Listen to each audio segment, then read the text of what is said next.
बात होती है 1847 से, जहाँ एक राजा हुआ करता था। उसका बहुत बड़ा साम्राज्य भी था। उसके पास एक खुशहाल जिंदगी जीने के लिए वो सब कुछ था जो कि एक राजा के पास होना चाहिए था, यानी कि धन, दौलत, आराम, सुख और चैन। मगर इन सब के बावजूद भी राजा के पास सिर्फ एक चीज की कमी थी और वो थी मन की शांति। कई सारे मंदिरों में भगवान को सोना चढ़ाना, गरीब लोगों को खाना खिलाना और बहुत सारे भले काम कर लेने के बावजूद भी राजा को अपने मन की शांति नहीं मिल पा रही थी। परेशान होकर वो एक साधु के पास जाता है जो कि उसे शांति का रास्ता दिखाता है। वो उसे कहता है कि ये तुम्हें खुद ब खुद मिलेगी, बस तुम्हें सिर्फ चलते जाना होगा। इसीलिए राजा अपने परिवार और अपनी प्रजा को पीछे छोड़कर आगे निकल जाता है अपने मन की शांति के लिए। वहाँ से निकलकर वो कई सारे तीर्थ स्थलों पर जाता है, नए नए गाँव में जाता है, काफी सारे साधु महात्माओं और ऋषियों से मिलता है, मगर फिर भी उसे वो शांति नहीं मिलती। और एट द एंड उसे ये समझ आ चुका था कि इस धरती पर तो उसे अपने मन की शांति मिलने नहीं वाली। इसलिए वो सब कुछ छोड़कर एक जंगल की ओर आगे बढ़ जाता है ताकि वो अपना पूरा जीवन वहीं पर न्यौछावर कर दे। तभी अचानक उसे एक आवाज सुनाई पड़ती है। हालांकि राजा को उस आवाज से डर नहीं लगता, उसे तो ये लगता है कि उसके माता पिता उसे कहीं से पुकार रहे हैं। और जब वो उस आवाज का पीछा करता है तो उसे अपने सामने एक पत्थर दिखाई पड़ता है। गांव के लोग उस पत्थर को पंजुर्ली देव के नाम से पूजा करते थे। वहाँ खड़े होकर राजा के मन में एक ऐसी शांति आती है जैसे मानो उससे दुनिया का सारा सुख मिल गया हो, और वो ये डिसाइड करता है कि वो इसे अपने राजघराने में ले जाएगा। मगर उसी वक्त वहाँ गांव के कुछ लोग आ जाते हैं और उसे ऐसा करने से मना करते हैं। उन ट्राइबल लोगों का कहना था कि ये पत्थर ही उनके भगवान है। वो इसे पंजुर्ली देव कहकर बुलाते हैं क्योंकि यही आज तक उनके इस जंगल में रक्षा करते आए थे। मगर राजा का ओहदा ज्यादा था और वो उन पर जोर डालने लगता है। तभी हम देखते हैं कि गांव के ही लोगों में से एक शख्स के अंदर पंजुर्ली देव आ जाते हैं और वो चिल्लाकर राजा से कहते हैं कि अगर मान लो मैं तुम्हारे साथ चलने के लिए तैयार हो जाऊं तो इसके बदले तुम इस गाँव को क्या दोगे। जिसके बाद वो कहता है कि जो आप कहें मैं वो करने के लिए तैयार हूँ। जिसके बाद पंजुर्ली देव अपनी आवाज में जोरदार चिल्लाते हैं। उनकी आवाज की गूंज इतनी थी कि पूरे जंगल तक में वो आवाज सुनाई पड़ी थी। उनका कहना था कि मेरी आवाज की गूंज जहाँ तक भी गई है तुम्हें उतनी जमीन इन जंगल वालों को देनी होगी, क्या तुम इसके लिए तैयार हो। जिस पर राजा अग्री हो जाता है और पंजुर्ली देव उसके साथ चलने के लिए तैयार हो जाते हैं। इसी के साथ उनकी एक शर्त भी थी, पंजुर्ली देव के साथ उन्हीं के एक उग्र रूप गुलिका देव भी आएंगे। अगर तुमने अपने वादे को तोड़ा और इस जंगल की जमीन को किसी और काम में लगाया तो उनका उग्र रूप सब कुछ तबाह कर देगा। वचन के अनुसार राजा ने वो सब कुछ किया, जिसके बाद उसे उसकी मन की शांति मिल गई। जिसके बाद कहानी शिफ्ट होती है 1970 में, यानी करीब 150 साल आगे का वक्त, जहाँ उसी गांव में भूतागोला नाम का एक फेस्टिवल चल रहा था। दरअसल कर्नाटका में मनाया जाने वाला ये एक रिचुअल होता है जहाँ पर तुलु जाति के लोग अपने देव को खुश करने के लिए इस फेस्टिवल में एक परफॉर्मर के रूप में उन्हीं के जैसा नृत्य करके दिखाते हैं और परफॉर्म करते वक्त उन्हीं के शरीर में देव की एंट्री भी होती है। जिसके बाद वो सभी लोगों को आशीर्वाद देते हैं। कहने को तो पंजुर्ली देव उस परफॉर्मर के शरीर में सिर्फ कुछ पलों के लिए ही आते हैं, मगर उन्हीं कुछ पलों में वो अपने लोगों पर आने वाली आपदा और साथ ही उनके भविष्य के बारे में भी बता देते हैं। इस फेस्टिवल में परफॉर्म करने वाले सभी परफॉर्मर्स जनरेशन टू जनरेशन बदलते जाते हैं, यानी कि उन्हीं की फैमिली का ही अगला वारिस इस भूताकोला के नृत्य को आगे बढ़ाता है। ये प्रथा काफी सालों से चलती आ रही है और आज भी यानी कि प्रेजेंट टाइम में भी इस भूताकोला नृत्य को किया जाता है। सालों साल चलने वाली इस सेरेमनी में इस बार राजा का एक वंशज भी आया था, मगर इस बार उसका मन साफ नहीं था। वो तो इस गांव की जमीन को बेचकर बड़े बड़े मॉल्स, अच्छी सड़कें और बड़ी इमारतें बनाना चाहता था ताकि उसका खुद का प्रॉफिट हो सके। उसे हर बार ये लगता था कि ये भूताकोला सिर्फ एक फालतू की प्रथा है। इन लोगों ने देव के नाम पर इतनी बड़ी जगह को यूं ही घेर के रखा है। उसी परफॉर्मेंस के दौरान वो शख्स पंजुर्ली देव के पास आकर कहता है कि मुझे अब ये नाटक और नहीं झेलना, मुझे मेरी पुरखों की जमीन वापस चाहिए। यहाँ तक कि वो उन सभी को कोर्ट में घसीटने की धमकी भी देता है। मगर पंजुर्ली देव उसे कहते हैं कि गांव वालों को ये जमीन तुम्हारे राजा ने ही दी थी और अगर उसने अपना वादा तोड़ा तो उसका खामियाजा भी उसे भुगतना होगा। मगर देव की बातों का मजाक उड़ाते हुए वो शख्स कहता है कि ये बातें कोई नर्तक बोल रहा है या फिर असली के देव। तो गुस्से में आए देव उसे कहते हैं अगर तुम मुझे ढूंढ लो तो इसका मतलब ये सारी बातें एक नर्तक कर रहा था, लेकिन अगर तुम मुझे नहीं ढूंढ पाए तो इसका मतलब ये सारी बातें देव यानी कि मैं कर रहा हूँ। जिसके बाद देव एक मशाल लेकर जंगल की ओर भागते हैं। सभी लोग उनका पीछा करते हैं। आगे जाकर देव एक छोटे से ग्राउंड में रुक जाते हैं और एक गोल चक्कर काटकर जमीन में ही कहीं गुम हो जाते हैं। उनके आसपास आग का एक घेरा बन जाता है और अब तो गांव वाले भी इस बात को मान चुके थे कि उस परफॉर्मर के शरीर में उस वक्त देव ही थे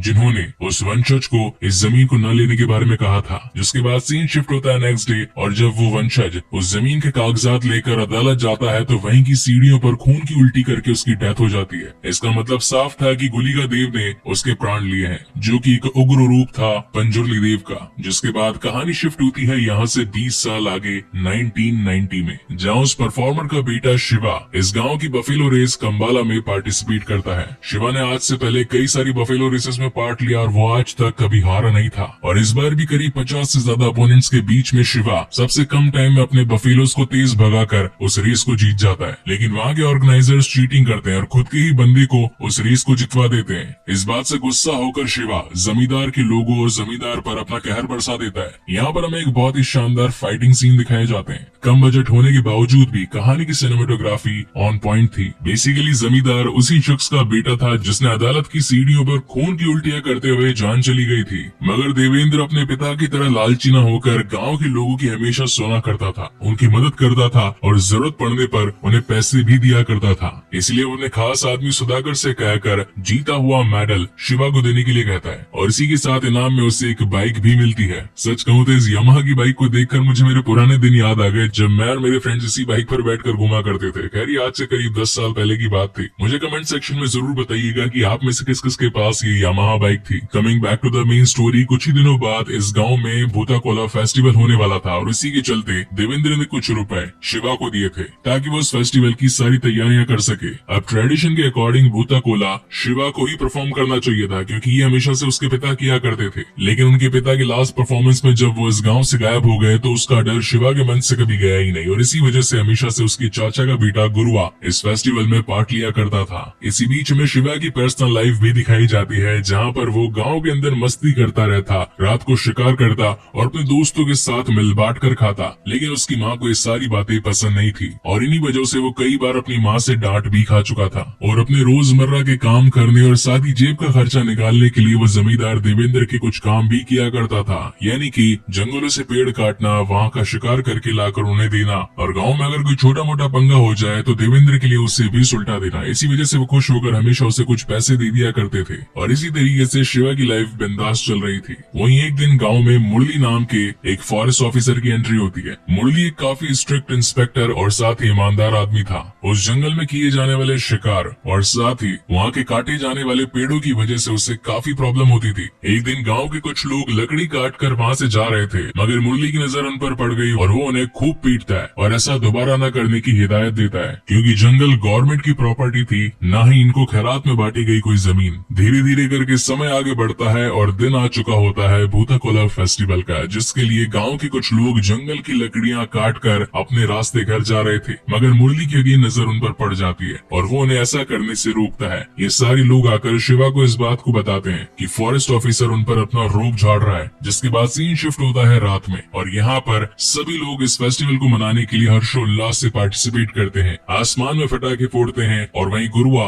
पंजुर्ली देव बनकर अपना परफॉर्मेंस दिखाता है। मगर इतनी सारी फटाकों की आवाज सुनकर फॉरेस्ट इंस्पेक्टर को ये लगता है कि जंगल के जीव परेशान हो रहे होंगे, इसलिए वो इसे रोकने के लिए इस फेस्टिवल में आ जाता है, जहाँ पर उसकी झड़प शिवा के साथ हो जाती है। शिवा उससे कहता है कि ये फेस्टिवल हम कई सालों से मना रहे हैं, अगर ये फेस्टिवल रुका तो हमारे देव बुरा मान जाएंगे, जबकि मुरली को उनके देव से कोई लेना देना नहीं था। हालांकि उनके पुलिस वाले भी गाँव के ही थे और वो उन्हें समझाते हैं कि सर इस वक्त यहाँ से चलना ही ठीक रहेगा, इस शिवा को तो हम कभी बाद में देख लेंगे। वहीं हम इस कहानी की लीड एक्ट्रेस लीला को देखते हैं जो कि शिवा का बचपन का प्यार था। वो आकर उसके साथ कई बार मस्ती भी करता है, जो कि इस कहानी में कुछ फनी एलिमेंट्स का काम कर रहे थे। लीला ने शहर जाकर फॉरेस्ट ऑफिसर की ट्रेनिंग ली थी और अब वक्त आ चला था उसे जॉब करके पैसे कमाकर अपने घर वालों की हेल्प करने का। जिसके बाद सीन शिफ्ट होता है नेक्स्ट डे और लीला अपने पिता के साथ उसके घर में आती है। उसके पिता शिवा को कहने लगते हैं कि जो तुमने किया सही किया। वेल शिवा को तो ये लगता था कि उसने लीला को जो चूंटी काटी, इसलिए उसके पिता उसे कह रहे हैं कि ऐसा बार बार करते रहना।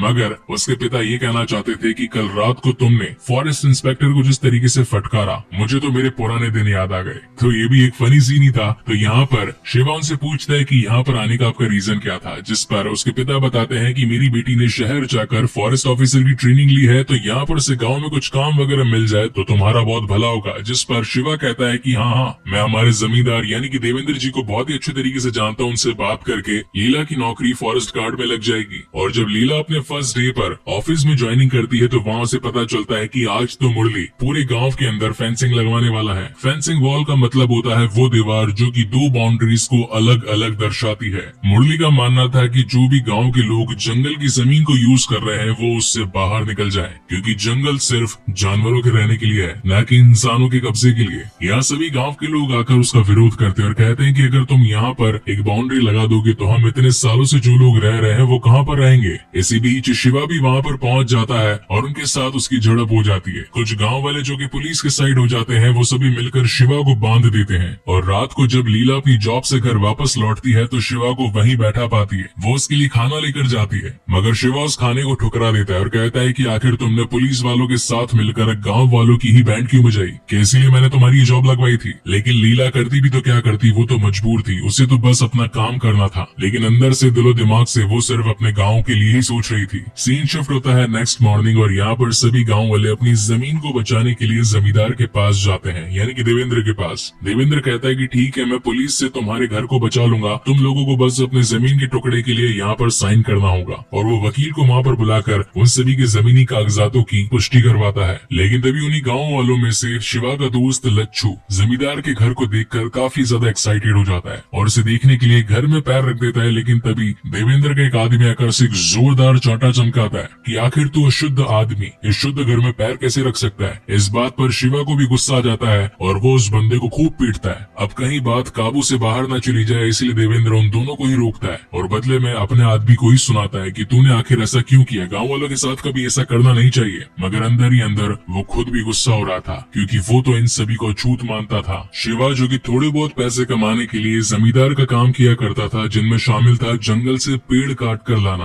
तो यूं ही एक दिन शिवा और उसकी टीम जंगल के अंदर पेड़ काट रही थी और तभी सुधाकर जो कि उस गांव का टिम्बर मैनेजमेंट देखता था, वो जाकर ये सारी बातें मुरली को बता देता है और मुरली और सुधाकर मिलकर शिवा को पकड़ने के लिए रात के अंधेरे में ही निकल जाते हैं। शिवा ने अपना ही एक बंदा पेड़ के ऊपर बिठा रखा था कि अगर कोई भी उनके ऊपर नजर रखने के लिए आए तो वो शख्स इन्हें इंडिकेट कर दे, और जैसे पुलिस वालों की गाड़ी जंगल में एंट्री करती है तो इन्हें इंडिकेशन मिल जाता है। हालांकि ये लोग अभी तक उस पेड़ को आधा काट चुके थे, लेकिन जैसे इन्हें इंडिकेशन मिलता है तो ये सभी एक छोटी सी जगह पर छिप जाते हैं और देखते ही देखते जब मुरली की गाड़ी वहाँ से गुजरने लगती है तो वो आधा कटा पेड़ पूरी तरीके से उनकी गाड़ी के ऊपर ही गिर पड़ता है, जिसकी वजह से वो भी घायल हो जाता है। अब पुलिस वाले को नुकसान पहुंचाया है तो पुलिस वाले शांत कैसे बैठेंगे, इसीलिए सभी मिलकर देवेंद्र और उनके लोगों पर अपनी नजर कड़ी कर देते हैं, जिनमें शामिल थे शिवा, लच्छू, रघु और नारू। अब ये सभी पुलिस से जान बचाने के लिए कुछ दिनों तक अपने आप को छिपा कर रखते हैं, क्योंकि अगर अपने घर वापस आते तो पुलिस वाले ने पकड़ कर ले जाते। वही सीन शिफ्ट होता है देवेंद्र पर, जो कि इस वक्त गुरुआ को अपनी गाड़ी में बिठाकर आगे ले जाता है और कहता है कि मैं तुम्हें घर तक छोड़ दूंगा। तो गुरुआ पूछता है कि आप तो इतने बड़े आदमी है, इस पूरे गाँव के मालिक है, आखिर आप मेरी मदद क्यों कर रहे हैं, कि आपको मुझसे कुछ चाहिए। जिस पर देवेंद्र कहता है कि तुमने आज तक इस गाँव के लिए क्या कुछ नहीं किया है, हर बार भूताकोला के फेस्टिवल में तुम ही तो पंजुर्ली देव बनते हो और सब लोग तुम्हारी ही तो बात मानते हैं, इसलिए मैं खुश होकर तुम्हारे लिए गाँव के बाहर एक बड़ी जमीन देना चाहता हूँ तुम्हें, लेकिन उसके बदले तुम्हें मेरा एक छोटा सा काम करना होगा। जिस वक्त तुम इस फेस्टिवल के अंदर जब पंजुर्ली देव बनोगे तो तुम्हें मेरे लिए एक झूठ बोलना होगा। तो गुरुआ कहता है कि कभी भी पंजुर्ली देव झूठ नहीं कहते, वो तो हमेशा सच कहते हैं। तो देवेंद्र कहता है कि ये बात या तो तुम जानते हो या फिर पंजुर्ली देव, क्योंकि वो तो सिर्फ कुछ ही पलों के लिए आते हैं, उसके बाद तो तुम्हारी बॉडी में गुरुआ ही तो रहता है। तो जब पंजुर्ली देव तुम्हारी बॉडी से चले जाएं तो तुम्हें बस इतना कहना है कि आज से गांव की सारी जमीन देवेंद्र के नाम करता हूं। लेकिन ऐसा करने से गुरुआ मना कर देता है, जिसकी वजह से गुस्से में आकर देवेंद्र उससे अपने चाकू से मार डालता है। वहीं रात को शिवा के सपनों में पंजुर्ली देव आते हैं, जो कि खून भरे आंसू रो रहे थे, क्योंकि कोला करने वाला उनका भक्त गुरुआ अब इस दुनिया में नहीं रहा था। जिसके बाद नेक्स्ट मॉर्निंग देवेंद्र खुद गाँव में गुरुआ के घर जाता है और शोक जताता है कि आखिर इस भले इंसान के साथ ऐसा किसने किया। जिस पर गुरुआ के पिता कहते हैं कि जिस किसी ने भी ऐसा किया है वो खून की उल्टियां करके मरेगा। गांव वालों का मानना है कि अगर कत्ल गांव में हुआ है तो इसका मतलब वो जुर्मी भी इस गांव में ही होगा, तो उसे सजा जरूर मिलनी चाहिए। इसी बात को मद्देनजर रखते हुए देवेंद्र एक बहुत बड़ा षड्यंत्र रचता है। वो रात को चिकन, मटन और दारू की पार्टी देता है शिवा को और उसके मन में ये बात डाल देता है कि जिसने तुम्हारे भाई गुरुआ को मारा वो और कोई नहीं बल्कि फॉरेस्ट इंस्पेक्टर मुरली है। अब गुस्से में आया शिवा मुरली की जान लेने पर उतारू हो चुका था, लेकिन रास्ते में आगे जाते वक्त वो दम मारने के लिए रुक जाता है। उसी गांव का लोहार महाजन जब शिवा के साथ दम मार रहा था था तो वो उसे बताता है कि मैंने कुछ दिनों पहले देवेंद्र की गाड़ी में गुरुआ को जाते हुए देखा, मगर वापस आते वक्त गाड़ी में सिर्फ देवेंद्र ही था और अगले दिन गुरुआ की लाश मिली। इसका मतलब साफ है, उसकी जान और किसी ने नहीं बल्कि देवेंद्र ने ही ली है। और जब इन दोनों की ये बातें चल रही थी तो सुधाकर ये सारी बातें सुन लेता है और अब वो सीधा शिवा को मारने पर उतारू हो जाता है, क्योंकि अगर वो शिवा को नहीं मारता तो शिवा डायरेक्ट आकर देवेंद्र को ही खत्म कर देता। और अगेन यहाँ पर एक बहुत ही क्लासिक फाइट इन सभी के बीच में दिखाई जाती है, जहाँ पर अकेला शिवा इतने सारे गुंडों को धमाधम पीट रहा था। अगले दिन ये खबर पूरी तरीके से गाँव में फैल चुकी थी कि जिसने गुरुआ को मारा वो और कोई नहीं बल्कि देवेंद्र था, जो कि इस गाँव का जमींदार है। इसी के साथ उस जमींदार ने इन सभी से धोखे से उनके हिस्से की जमीन भी हड़प ली। ये सभी मदद मांगने के लिए मुरली के पास जाते हैं। अब यहाँ मुरली, जो कि हमेशा से जंगल की जमीन को प्रोटेक्ट करना चाहता था, जब उसे पता चला कि अगर ये सारी जमीन देवेंद्र के हाथ चली गई तो वो इस पूरे जंगल को ही खत्म कर देगा और यहाँ पर बड़े मॉल्स, अच्छे रोड और बड़ी इमारतें खड़ी कर देगा, जिससे कि जंगल हमेशा के लिए खत्म हो जाएगा। तो वो भी गाँव वालों के साथ मिलकर उनका साथ देने के लिए तैयार हो जाता है और कहता है कि अगर देवेंद्र का कोई भी इंसान अगर तुम्हारे ऊपर हमला करेगा तो हमारी पूरी पुलिस फोर्स तुम्हें सपोर्ट करेगी। और अब होना क्या था, दो बड़े धुरंधर आपस में अपनी टीम्स को बुला लेते हैं, यानी कि एक तरफ देवेंद्र अपने गुंडों को बुला लेता है, वहीं दूसरी ओर मुरली अपनी पूरी पुलिस टीम को बुला लेता है ताकि ये सभी इस गांव के लिए लड़ सकें। जिसके बाद अगेन इस कहानी में एक और शानदार फाइट दिखाई जाती है, जहाँ एक तरफ देवेंद्र इस पूरे गाँव को खत्म करके इस जमीन को हथियाना चाहता था, वहीं दूसरी ओर मुरली इस पूरे जंगल को प्रोटेक्ट करके यहाँ बड़ी इमारतें नहीं बनवाना चाहता था, जिसमें उसका साथ देता है शिवा। और वो आकर देवेंद्र के लोगों को बहुत पीटने लगता है, लेकिन तभी उनमें से एक दमदार गुंडा आकर शिवा को अपने एक ही हाथ में उठा लेता है और उसकी जान भी ले लेता है। और जैसे ही शिवा जमीन पर गिरता है तो उसका सर एक पत्थर से टकराता है, जिसकी वजह से उसका खून निकलने लगता है। गाँव वालों को लगता है कि शिवा मर चुका है और तभी इस कहानी में आता है एक बहुत बड़ा टर्निंग पॉइंट। ये वही पत्थर था जो कि 1847 में उस राजा को मिला था, जिसे देखकर राजा को अपने मन की शांति मिल चुकी थी। बेसिकली ये पत्थर पंजुर्ली देव थे, जो कि हमेशा से उस गांव की रक्षा करना चाहते थे। जिसके बाद आता है इस कहानी का one of the best scene, जहां पर ऋषभ शेट्टी यानी कि इस कहानी के एक्टर, डायरेक्टर, प्रोड्यूसर अपने इंसानी अवतार से गुलिका देव में बदल जाते हैं। ये होता है उग्र रूप of Panjurli Dev. And according to me यही एक रीजन है, या फिर कहूँ कि इस एक्टर की यही एक्टिंग है जिसने अभी तक